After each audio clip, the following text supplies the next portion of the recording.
ரவை வந்து 1 கப் எடுத்திருக்கேன். இதை வந்து ஃப்ரை பண்ணிக்கலாம். ஃப்ரை பண்ணால் நல்லாயிருக்கும். இப்போது நெய் காஞ்சிடுச்சு. முந்திரி பருப்பு போட்டு வறுத்துடலாம். முந்திரி வந்து இப்போ லைட்டாக சவந்துடுச்சு. இப்போ திராட்சை போட்டுக்கலாம். திராட்சை இப்போ எடுத்து வச்சாச்சா. இப்போ தனியாக இதை பாருங்கள், பைனாப்பிள் வந்து பீஸ் பீஸாக கட் பண்ணியிருக்கேன் 1 கப்பில்.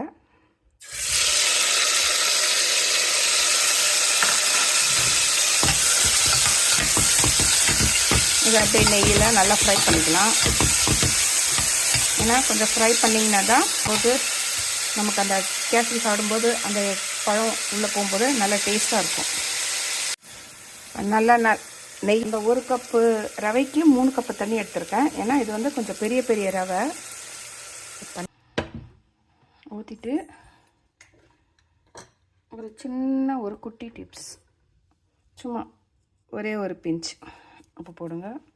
நீங்கள் எந்த ஸ்வீட் செஞ்சாலும் ஒரு பிஞ்ச் உப்பு போட்டிங்கன்னா அந்த ஸ்வீட் வந்து நமக்கு எடுத்து கொடுக்கும். இப்போ தண்ணி நல்லாவே கொதிக்குது.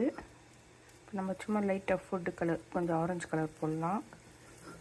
ஏன்னா என்கிட்ட இது ஆரஞ்சு கலர் மட்டும்தான் இருக்குது. எல்லோ இருக்குன்னு பார்த்தா காலி ஆயிடுச்சு.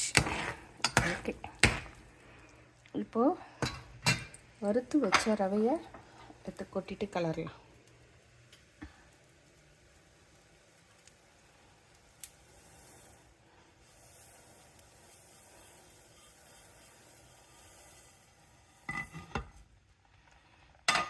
இப்போது ஸ்டவ்வை ஸ்லிம் பண்ணிக்கலாம். அவ்வளோதான், அப்படியே கொதிக்கிட்டோம். இப்போ பாருங்கள், ஓரளவுக்கு கட்டி ஆயிடுச்சு. தண்ணியில் கொஞ்சம் சுண்டு. இப்போ இது வந்து சுகர். இந்த 1 கப்பில் இதில் வந்து 1 கப் ரவை போட்டேன். அதில் 1.5 கப் எடுத்திருக்கேன். ஏன்னா பைனாப்பிள் போட்டிருக்கேன்ல. நீங்கள் பைனாப்பிள் சாப்பிட்டு பார்த்துட்டு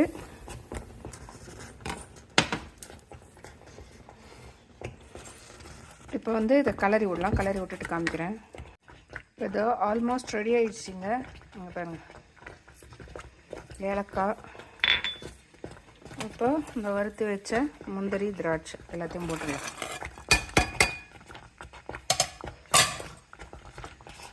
எல்லாத்தையும் போட்டுட்டு கலரிட்டு காமிக்கிறேன். Almost ready. இப்போ வந்து லாஸ்ட்டாக 1 ஸ்பூன் நெய். Final touching. அவ்வளோதான், முடிஞ்சிருச்சு நம்ம கேசரி, பைனாப்பிள் கேசரி.